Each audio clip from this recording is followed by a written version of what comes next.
The transport ship shuddered as it entered Meridia 7's atmosphere. Alex Rivera pressed his face against the small window and watched the alien landscape roll beneath them. Red sand stretched for miles, broken only by strange purple rock formations, and patches of what looked like thick green carpet covering the ground. "Behold the testing world," announced Commander Thiss, the blue-skinned alien who ran the Galactic Research Consortium's survival trials. Her 4 eyes glowed with excitement as she addressed the 12 participants seated in the cramped shuttle. "Many species claim to be the strongest in the galaxy. Today we find out who speaks truth." Alex shifted uncomfortably in his seat. Around him sat beings that looked like they could crush him without effort. To his left, a krill warrior named Borex scraped his crystal claws against the metal floor. The sound made Alex's teeth hurt. Borex stood nearly 8 feet tall, and his entire body looked like it was carved from living diamond. Every few seconds, light would pulse through his translucent skin. On his right sat a creature that barely seemed solid. The Neth called itself Whisper, though Alex wasn't sure if that was its real name or just what it wanted to be called. Whisper's body flickered between states of matter, sometimes solid, sometimes looking like colored gas, and sometimes just pure light. When it spoke, its voice came from everywhere at once. "The human looks nervous," Whisper said, its words echoing in Alex's mind. "Perhaps it knows how weak its kind truly are." Several other aliens chuckled. The Aquari representative, a fish-like being named Drench, flapped his fins dismissively. "I have studied human biology. They have no natural armor, no energy abilities, no enhanced strength. They die if their environment changes even slightly. Why the consortium allowed such a fragile species to participate is beyond understanding." Alex kept quiet. He had heard these comments throughout the journey to Meridia 7. The other species saw humans as soft, weak creatures who needed machines to survive. In many ways, they were right. Alex couldn't breathe underwater like Drench, phase through matter like Whisper, or withstand extreme temperatures like Borex. But he was here anyway, representing humanity's first attempt to prove themselves in the galaxy's most dangerous survival test. The shuttle landed with a heavy thud. Through the windows, Alex could see the testing facility, a collection of basic shelters surrounding a central monitoring station. The buildings looked simple, almost primitive. That was intentional. The solar flare trial was meant to test natural survival ability, not technological advancement. Commander Thiss stood as the shuttle doors opened. "You have 1 hour to examine the environment and choose your survival strategy. When Meridia 7 star releases its flare, you will have 72 hours to survive radiation levels that would kill most beings instantly. You may use only what you find on this world. No technology, no outside help." The participants filed out onto the red sand. The heat hit Alex immediately. It felt like standing too close to an oven. The air was thin but breathable, though it tasted metallic. In the distance, Meridia 7's star hung like an angry orange eye in the purple sky. Borex immediately headed toward the purple rock formations. His crystal body rang like a bell with each step. "Stone calls to stone," he announced. "I will merge with the rocks and let the radiation pass through harmlessly." Whisper drifted toward a series of deep cracks in the ground. "Energy seeks its own level. I will phase into the planet's core and wait for the storm to pass." Drench located an underground stream and began digging toward it with his powerful fins. "Water protects all life. I will build chambers beneath the surface." One by one, the other species found solutions that matched their natural abilities. The plant-like Verdani began growing root systems to tap into underground minerals. The insect-like Chitik started constructing elaborate hives in the rock faces. Each alien had evolved specific traits that gave them obvious advantages in extreme conditions. Alex walked slowly across the testing ground, feeling more hopeless with each step. What could a human do here? He had no special abilities, no natural armor, No way to phase through matter or merge with stone. He was just soft flesh and fragile bones in a place designed to kill him. That's when he noticed the thick green mats covering patches of the landscape. From a distance, they had looked like carpet. But up close, Alex could see they were living organisms, some kind of plant or algae growing in dense, rubbery sheets. The mats were surprisingly thick, in some places nearly 3 feet deep, and they felt warm to the touch. Alex knelt beside one of the larger patches and pushed his hand into it. The growth was dense but spongy, like a living mattress. It had a strange smell, not unpleasant, something like ozone mixed with fresh rain. When he pulled his hand back, his skin tingled slightly. "What are you doing, human?" Borax called from his chosen rocky outcrop. "Those are just plants. They offer no protection." Alex ignored him and kept examining the algae. There was something about it that felt important, though he couldn't explain what. The other species were so focused on using their natural abilities that they weren't really looking at their environment. They were trying to overcome the challenge rather than work with it. As the hour neared its end, Alex made his decision. While the other participants settled into positions that showcased their evolutionary advantages, he began gathering armfuls of the thick algae. It was heavy work, and the alien observers watching from the monitoring station started to laugh. "Look at the primitive human," one of them said. "It thinks plants will save it from stellar radiation." Alex kept working. He pulled the algae free in large sheets and began layering it around a small depression in the ground. The material was more flexible than he had expected, almost like working with thick rubber. He could weave the strands together to create an enclosed space. Commander Thiss's voice echoed across the testing ground through speakers mounted on tall poles. "Preparation time is ending. The solar flare has begun building. All participants must take their final positions." Alex looked around one last time. Every other species had found ways to use their natural strengths. Borax had partially merged with a crystal formation. Whisper had become so insubstantial it was barely visible. Drench had disappeared into an underground water chamber he had dug beneath the stream. Alex took a deep breath and crawled into the cocoon of algae he had built. The material closed around him like a living blanket. Inside, it was warm and humid, but not uncomfortably so. He could hear the other aliens making final preparations outside. The star above began to pulse with increasing intensity. Soon, Meridia 7 would be bathed in lethal radiation. Alex settled into his strange shelter and tried to stay calm. In a few hours, they would all discover whether evolution's gifts were stronger than human stubbornness. Warning sirens began wailing across the testing facility. Alex could hear them even through his thick cocoon of algae.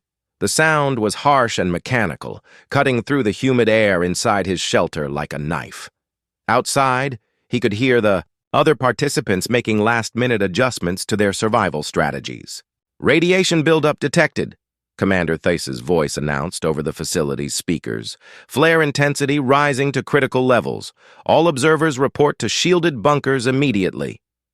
Through small gaps in his algae shelter, Alex could see the monitoring station's personnel running for their underground bunkers. Their heavy radiation suits looked clumsy and uncomfortable, but Alex knew those suits represented technology far beyond anything humans had developed. The fact that even the advanced consortium observers needed such protection made Alex's stomach tighten with fear. A thunderous crash shook the ground. Borax was hammering himself deeper into his crystal formation, using his diamond-hard fists to break through the purple rock. Each blow sent vibrations through the earth that Alex could feel in his bones. The Krill warrior was trying to bury himself completely in the stone, becoming part of the mountain itself. "Foolish beings," Borax called out, his voice echoing strangely as he merged further with the rock. "You struggle with crude methods while I become one with the eternal stone. When this trial ends, I alone will emerge victorious." Near the underground stream, Drench was making different preparations. The equari had carved out a complex series of chambers beneath the water level, using his powerful fins and natural digging claws to create an underwater cave system. Every few minutes, his head would pop up above the surface to check his progress, then disappear again with a splash. Whisper was perhaps the most disturbing to watch. The Neth had begun phase-shifting more rapidly, its body cycling through solid, liquid, gas, and energy states in quick succession. Each transformation was accompanied by a sound like breaking glass, mixed with distant thunder. Whisper was preparing to exist in multiple states at once, hoping to spread its consciousness across different forms of matter to survive the radiation. The other alien participants were equally confident in their preparations. The plant-like Verdani had grown massive root systems that stretched deep underground, connecting to mineral deposits that would supposedly filter harmful energy.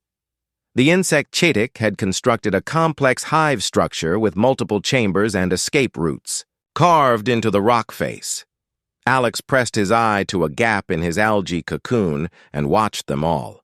Every single alien was using abilities that had been perfected over millions of years of evolution. They were the best their species had to offer, sent to prove their superiority in the galaxy's most dangerous test.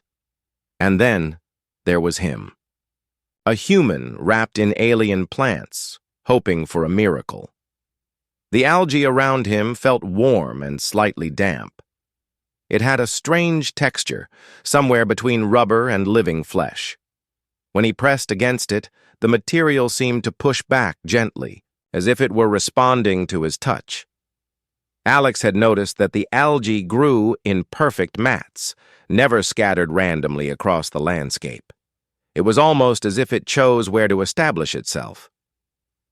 Radiation spike detected. The facilities automated. Systems announced. All personnel must be in final positions within 5 minutes. Alex could hear Borex laughing from inside his crystal fortress. The human will be dead within the first hour. Soft flesh cannot withstand what is coming. Drench's voice bubbled, up from his underwater chambers. Perhaps we should have protested its inclusion in this trial. It seems cruel to let such a weak creature die for no purpose. Even Whisper, whose voice usually came from everywhere at once, seemed focused now. The consortium will learn that some species are simply not meant for survival trials. The humans. Death will prove that evolution separates the worthy from the worthless. Alex felt anger building in his chest, but he forced it down.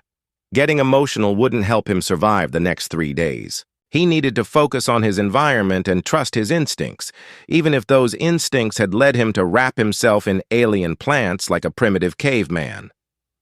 The star above began to pulse with visible energy. Even through the algae, Alex could see the orange light growing brighter and more intense. The air itself seemed to be getting thicker, charged with increasing electromagnetic activity. His skin started to tingle, not unpleasantly, but in a way that made him aware that something fundamental was changing in the environment.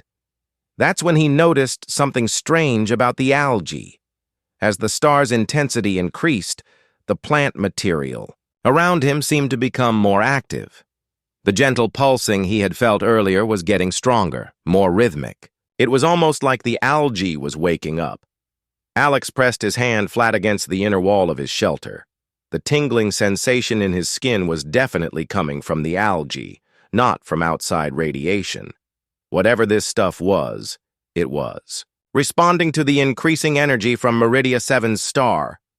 2 minutes to flare maximum, the automated systems announced. All participants must be sealed in survival positions. The other aliens made their final preparations. Borex's hammering stopped as he sealed himself completely within the crystal formation. Drench's splashing ceased as he submerged permanently in his underwater chambers. Whisper's form stabilized into something that looked like liquid starlight, contained in an energy field. Alex took a deep breath and sealed the last opening in his algae cocoon. The material was surprisingly easy to work with, almost like it wanted to form a complete enclosure. As the final gap closed, the space around him became completely dark, except for a faint green glow that seemed to come from the algae itself. The glow was getting brighter. Outside, the warning sirens reached a crescendo and then suddenly stopped. In the silence that followed, Alex could hear his own heartbeat and the gentle sound of air moving through the algae. The plant material was definitely alive, and it was definitely responding to whatever was happening with the star. A new sound began building in the distance. It started as a low hum, barely audible, but quickly grew louder and more intense. It was the sound of enormous amounts of energy building up, like standing next to a massive power generator. The stellar flare was beginning. Alex closed his eyes and tried to stay calm. In the next few minutes, Meridia 7 would be hit with radiation, levels that could kill most known life forms instantly. Around him, the galaxy's elite species waited in their evolutionary strongholds, confident in millions of years of natural selection. And somewhere in the back of his mind, Alex couldn't shake the feeling that the algae was getting ready for something. The green glow was definitely brighter now, and the tingling sensation had spread throughout his entire body. It didn't feel dangerous. If anything, it felt almost welcoming. The energy sound outside grew to a roar. The stellar flare was about to hit. Alex pressed himself deeper into his living shelter and waited to discover whether human desperation could match alien evolution. The world exploded into light and sound. Alex felt the stellar flare hit Meridia 7 like a physical blow. Even through his thick cocoon of algae, the radiation was so intense that his closed eyelids glowed red. The sound was beyond anything he had ever experienced, not just noise, but a vibration that seemed to shake reality itself. The ground beneath him trembled as electromagnetic energy poured down from the angry star above. Then something impossible happened. The algae around him began to sing. It wasn't a sound Alex heard with his ears, but something he felt in his bones, his blood, his very cells. The plant material that surrounded him was absorbing the deadly radiation and transforming it into something else entirely. The green glow that had been faint before now blazed like captured sunlight, turning his shelter into a living lantern. Outside, the real test was beginning. Through the facility's monitoring systems, still functioning despite the electromagnetic storm, the sounds of the other participants could be heard. At first, there was confidence. Borex's voice rang out from his crystal fortress, distorted by the stone but still audible. "The radiation passes through me like light through diamond," he called. "I am becoming one with the eternal crystal matrix." Drench's bubbling voice came from his underwater chambers. "The water shields all. I am safe in the depths while the surface world burns." Whisper's multi-dimensional voice echoed from its energy refuge. "Matter and energy dance together. I exist between states where radiation cannot touch me." But as the first hour passed, their voices began to change. Borex was the first to show signs of distress. His proud announcements became strained, then desperate. "The crystal, it grows too hot. The lattice structure cannot hold against this intensity." The sound of cracking stone filled the air. Alex could hear it even through his algae shelter, the sharp, brittle noise of crystal under stress. Borex had miscalculated. The radiation wasn't just passing through his crystal body harmlessly, it was being absorbed by the stone matrix, turning his refuge into a slowly heating oven. "Impossible," Borex gasped, his voice now high with panic. "My people have used crystal integration for millennia. This should not be happening." But it was happening. The Krill warrior's evolutionary advantage had become a trap. His diamond-hard skin, designed to protect him from physical damage, was now conducting and concentrating the stellar radiation instead of deflecting it. Each pulse from the flare heated his crystal body further. Drench was facing his own nightmare in the underground water chambers. The Equari had assumed that water would provide natural shielding against radiation, but he had not considered what would happen when that water began to heat up. His confident bubbling became frantic splashing as his carefully constructed refuge turned into a slow cooking pot. "The water burns," Drench's voice called out, distorted by the liquid around him. "This is not possible. Water protects all life." Alex could hear him trying to dig new chambers, his fins scraping desperately against stone as he searched for cooler water deeper underground. But Meridia 7's underground streams were shallow, and there was nowhere to go. The radiation was heating the entire water table.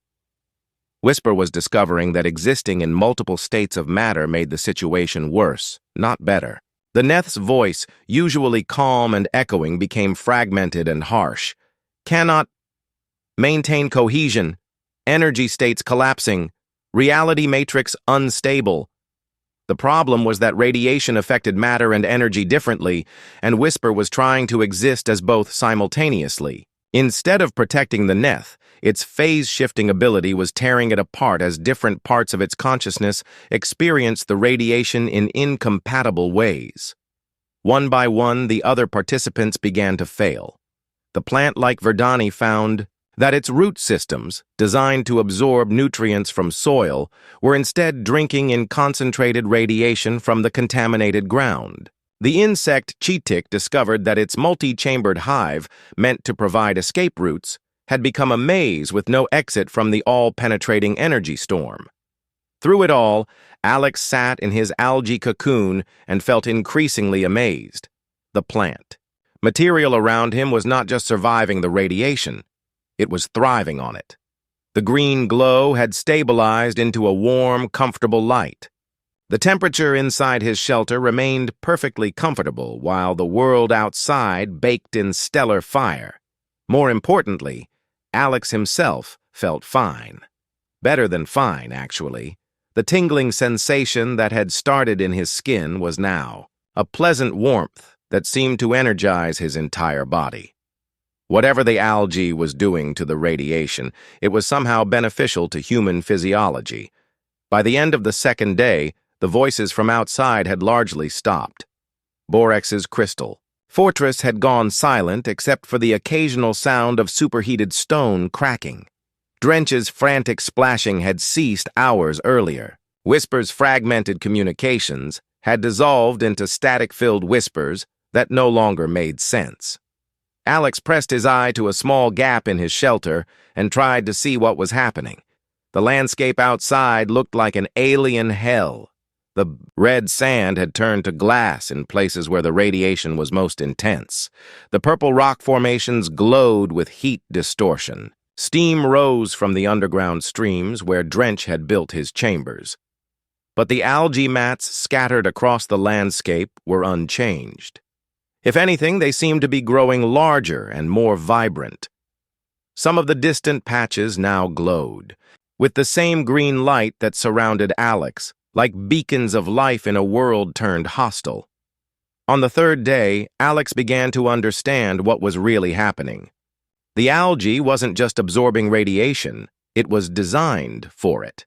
This wasn't a normal plant struggling to survive in extreme conditions. This was a life form that had evolved specifically to thrive during stellar flares. The realization was both humbling and terrifying. Every other species in the trial had tried to use their evolutionary advantages to overcome the challenge. They had approached the test as a battle to be won through superior biology, but Alex had accidentally discovered that the real test wasn't about being strong enough to survive the radiation. It was about being smart enough to let something else handle it for you. The algae had been waiting on Meridia 7 for exactly this kind of event. It had probably been dormant for years, waiting for the next stellar flare to provide the massive energy input it needed to reproduce and spread. By wrapping himself in it, Alex hadn't just found shelter, he had become part of the algae's reproductive cycle, helping to keep it alive during its most active phase. As the third day ended and Meridia 7's star finally began to calm, Alex felt the algae around him starting to change. The intense green glow was fading to a softer light. The warm tingling in his body was becoming gentler. The stellar flare was ending, and his living shelter was preparing to return to dormancy. Outside, there was only silence. No voices called, out in victory or defeat. No sounds of movement came from the crystal formations or underground chambers. As far as Alex could tell, he was the only living thing left conscious on the surface of Meridia 7. The human had survived where evolution's greatest successes had failed, and he had done it not through superior biology or advanced technology, but through the simple act of recognizing that sometimes the best solution is to let someone else solve the problem for you. The rescue teams would arrive soon, and Alex would have to explain how a supposedly primitive species had accomplished what the galaxy's elite could not. But for now, he simply sat in his fading green cocoon and marveled at the fact that he was still alive. The rescue ships arrived exactly 74 hours after the stellar flare began. Alex heard them long before he saw them. The deep rumble of heavy transport engines cutting through Meridia 7's thin atmosphere. He had been waiting in his algae cocoon for 2 hours since the radiation levels dropped to safe zones, listening to the absolute silence of the testing facility. No voices called out from the crystal formations. No splashing came from the underground streams. No energy signatures flickered where Whisper had made its refuge. The facility that had housed 12 of the galaxy's most advanced species now held only one living participant. Alex carefully opened his shelter and crawled out into the daylight. The algae released him easily, almost reluctantly, like it was sad to see him go. The thick green material had lost most of its glow, but still felt warm to the touch. Around him, the landscape of Meridia 7 looked like a different world, where there had been red sand. Now there were patches of crystallized glass. The purple rock formations had cracked and split from thermal stress, leaving jagged sculptures that looked like frozen screams. Steam still rose from the underground water sources, and the air shimmered with residual heat distortion. But the algae mats were thriving. The patches that had been modest green carpets before the flare were now thick, vibrant gardens that pulsed with life. Some had spread to cover areas twice their original size. They had not just survived the stellar radiation, they had used it to fuel a growth explosion. The rescue ships landed in a cloud of dust and superheated air. Alex shielded his eyes as the massive vessels settled onto their landing platforms. Through the swirling debris, he could see the shapes of emergency response teams in full radiation gear rushing toward the facility. Commander Thys was the first to reach him. Her blue skin had turned pale with shock, and all 4 of her eyes were wide with disbelief. She wore a bulky protective suit that made her movements clumsy and mechanical. "Human Alex Rivera," she said, her voice distorted by the suit's communication system. "You are alive?" "Yes," Alex replied simply. He felt strange standing in the open air after 3 days in his algae cocoon, but otherwise perfectly healthy. "I made it through." Thys stared at him for a long moment. Behind her, other rescue team members were spreading out across the facility, checking the positions where the other participants had made their survival attempts.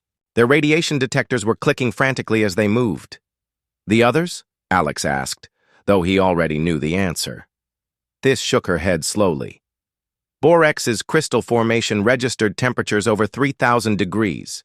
The thermal stress killed him within 18 hours. Drench, the water in his chambers reached boiling point. He was cooked alive in his own refuge.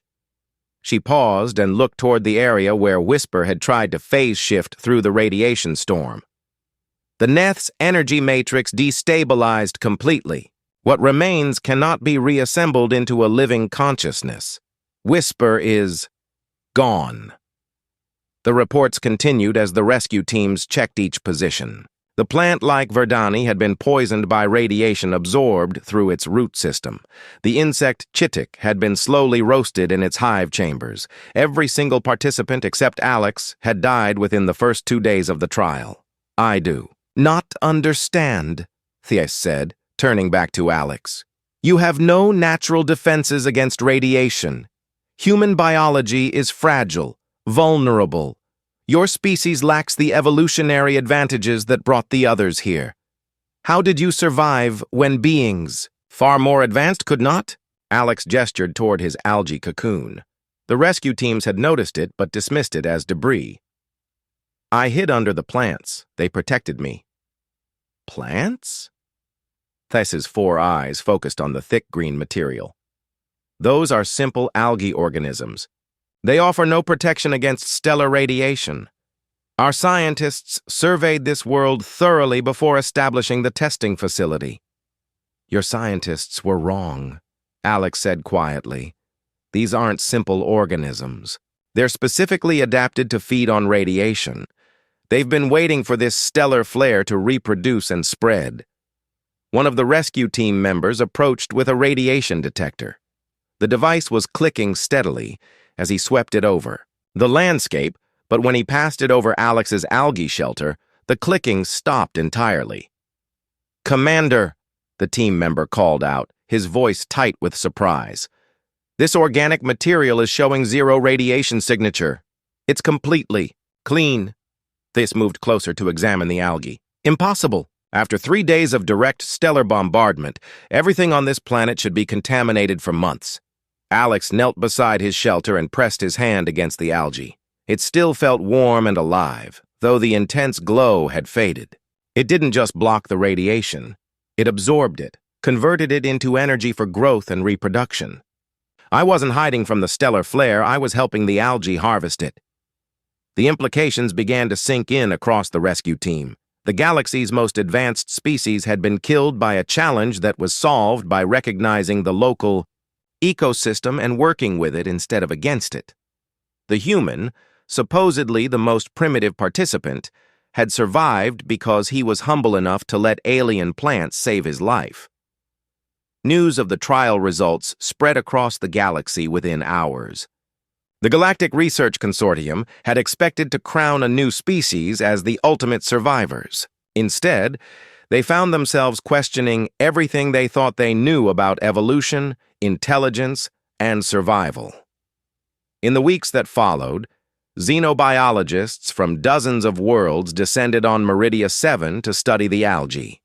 They confirmed Alex's observations. The organisms were indeed specialized radiation processors that had evolved to thrive during stellar flares. They had been overlooked by the initial survey teams because they appeared dormant during normal conditions. But the scientific discovery was overshadowed by a more troubling realization. Every advanced species in the trial had died because they relied entirely on their natural evolutionary advantages. When those advantages became liabilities in an unexpected environment, they had no backup strategies. The human had survived because he had no specialized evolution to rely on. Faced with a challenge that his biology couldn't handle, he had looked for solutions outside himself. While the others tried to overcome the environment through superior genes, Alex had joined the environment and let it protect him. The Krill Dominion struggled to accept that their greatest warrior had been defeated by thermal buildup in his own crystal skin. The Aquari Federation questioned how their master of underwater survival had been killed by the very water meant to save him. The Neth Collective faced the philosophical crisis of their consciousness-shifting abilities, becoming a fatal weakness. Alex found himself at the center of a galactic debate about the nature of intelligence and adaptation. Invitations poured in from research institutions, military academies, and government councils. Everyone wanted to understand how humanity had achieved what seemed impossible, but perhaps the most significant change was in how the galaxy viewed humans themselves. The species that had been dismissed as weak and primitive was suddenly seen as possessing something unique, a flexibility of thought that allowed them to find solutions where others saw only problems. Alex stood in his hotel room on the space station orbiting Meridia 7 and looked down at the planet where he had nearly died. The algae mats were still visible from orbit, glowing faintly green against the red landscape. They had returned to dormancy, waiting for the next stellar flare to begin their cycle again. In his survival report to the consortium, Alex had written a simple conclusion. Sometimes the best way to survive is to stop trying to be stronger than your environment and start trying to be smarter about working with it. The galaxy was still learning what that meant. 6 months after the solar flare trial, Alex Rivera stood in the Great Assembly Hall of the Galactic Research Consortium, looking out at an audience of beings from 47 different worlds. The massive chamber buzzed with conversations in dozens of languages, creating a sound like musical chaos. Representatives from species he had never heard of had come to hear the human who had survived what their greatest champions could not. The stage felt too large, the lights too bright. Alex had never wanted to become famous, but the galaxy had other plans. His survival had triggered a fundamental shift in how advanced civilizations viewed intelligence, adaptation, and survival. What had started as a simple endurance test had become a revolution in galactic thinking. "Ladies, gentlemen, and beings of all classifications," Commander Thiss announced from the podium, "I present Alex Rivera, sole survivor of the Meridia 7 solar flare trial and humanity's first representative, to the Galactic Survival Council." The applause was strange, a mixture of clapping, chittering, humming, and electromagnetic pulses that made Alex's teeth ache. He stepped up to the microphone and looked out at the sea of alien faces. Some looked familiar from news broadcasts. Others were so bizarre he couldn't tell which end was their head. "Thank you," Alex began, his voice echoing through the chamber's translation systems. 6 months ago, I was chosen to represent humanity in what everyone expected to be a demonstration of our species' weakness. Today, I stand before you not as proof of human strength, but as evidence of something the galaxy had forgotten, that survival isn't always about being the strongest or the most evolved. In the front row, representatives from the Krill Dominion shifted uncomfortably. Borax had been their finest warrior, bred and trained for millennia to embody their species' evolutionary peak. His death in the trial had shaken their civilization's core beliefs about genetic superiority. "The question everyone asks me," Alex continued, "is how a human succeeded where more advanced species failed. The answer is simple: I cheated." A murmur ran through the audience. Several alien diplomats leaned forward in their seats.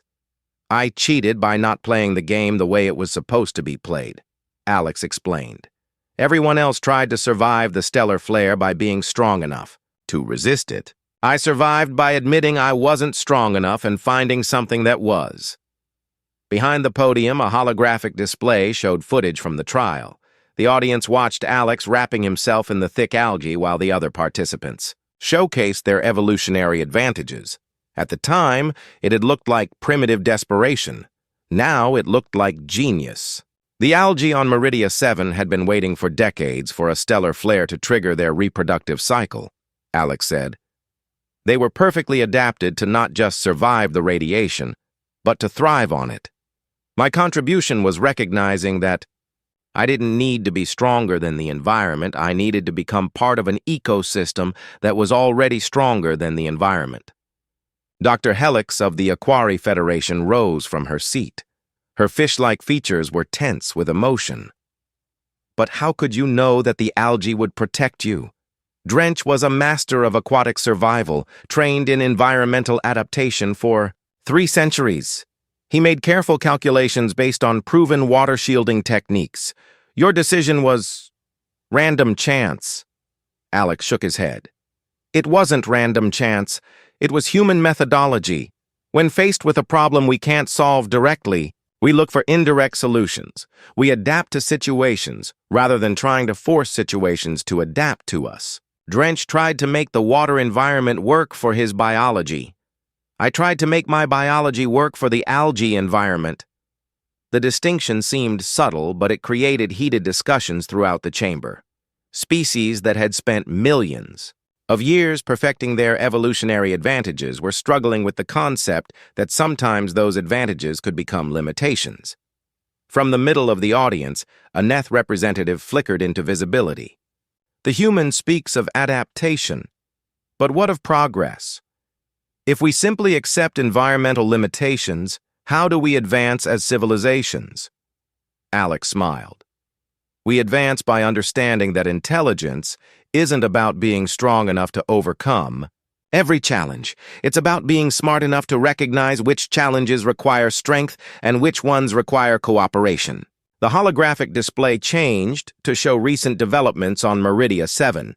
The algae Alex had used for shelter had been cultivated and studied extensively. Scientists from across the galaxy were now working together to understand its radiation processing capabilities. The discovery had led to breakthroughs in radiation shielding technology that benefited every spacefaring species. The algae solution wasn't just about surviving the trial, Alex explained. It was about recognizing that nature had already solved the problem we were trying to solve. Instead of reinventing the wheel, we learned from what was already there. A delegate from the insect-like Chitic collective clicked their mandibles in what Alex had learned was their equivalent of thoughtful consideration. This approach suggests that our species have been inefficient in our survival strategies? Not inefficient, Alex replied carefully. Specialized.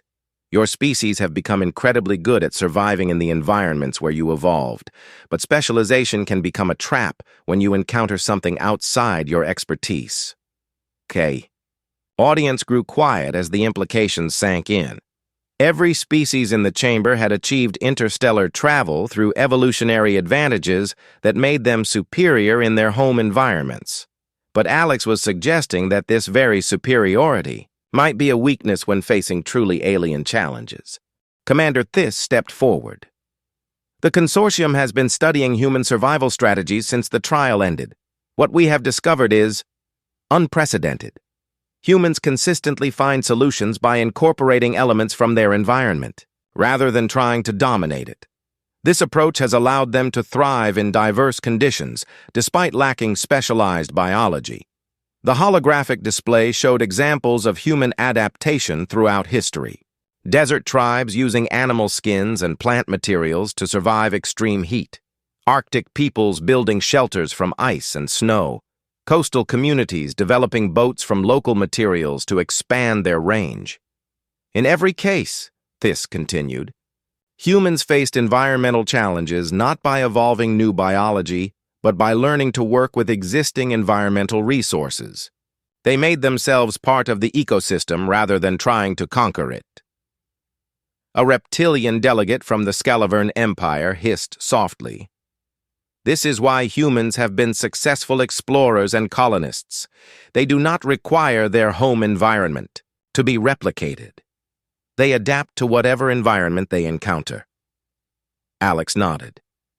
That's exactly right.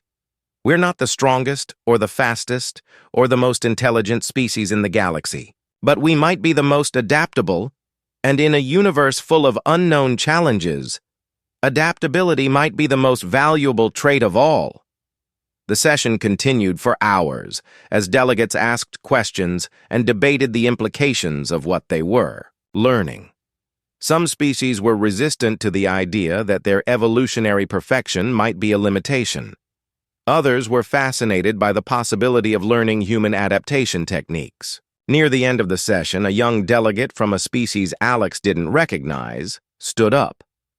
If human methodology is so effective, why were humans not already dominant in the galaxy? Why were they considered primitive? Alex thought for a moment, before answering. Because we were measuring the wrong things. The galaxy has been focused on which species are strongest, fastest, smartest, or most technologically advanced. But none of those measurements predicted who would survive the solar flare trial. The test revealed something the galaxy hadn't been looking for: The ability to recognize when your natural advantages aren't enough and to find alternative solutions. As the session ended and delegates began filing out, Alex found himself surrounded by representatives wanting to arrange follow-up meetings. Military leaders wanted to understand human tactical flexibility. Scientists wanted to study human problem-solving methods. Explorers wanted to learn human adaptation techniques. But the conversation that stuck with Alex came from an unexpected source. A very old Krill approached him as the chamber emptied. Unlike the warrior-class Krill who had participated in the trial, this one moved slowly and spoke softly. "Young human," the ancient crystal being said, "my people have spent 10,000 years believing that strength was the measure of worth. Borex was our finest example of that philosophy. His death has forced us to question everything we thought we knew about survival." Alex listened respectfully. The Krill's crystal skin was clouded with age, and light moved slowly through his translucent body. "Perhaps," the old Krill continued, "it is time for the strong to learn from the adaptive. Would humanity be willing to teach the Krill how to bend instead of break?" It was a profound moment. A species built on concepts of dominance and strength was asking humanity to teach them humility and flexibility. Alex realized that the solar flare trial had done more than prove human worth. It had created an opportunity for the entire galaxy to learn new ways of thinking about survival and success. "We would be honored to share what we know," Alex replied. "But the first lesson is that the student must be willing to accept that their current approach might not always be the best approach." The old Krill's crystal body pulsed with what Alex had learned was their equivalent of laughter. After Borex died wrapped in stone that became his grave, we are very willing to learn new approaches. As Alex left the great assembly hall that day, he reflected on how much had changed since the trial. Humanity had entered the galactic community as a barely noticed species. Now they were being invited to help reshape how advanced civilizations thought about intelligence, survival, and progress. The algae on Meridia 7 had saved more than just Alex's life. It had saved the galaxy from the trap of believing that evolution's gifts were always enough. Sometimes the greatest strength was knowing when to admit you weren't strong enough and finding someone who was willing to help. In his final report to the consortium, Alex wrote, "The universe is full of challenges that can't be solved by being stronger, faster, or smarter. Sometimes survival requires the wisdom to recognize that you're not the solution to every problem and the humility to let something else save you. The greatest evolution isn't becoming more powerful, it's becoming more adaptable." The galaxy was still learning to understand what that meant, but Alex was confident they would figure it out. After all, adaptation was something any species could learn if they were humble enough to try.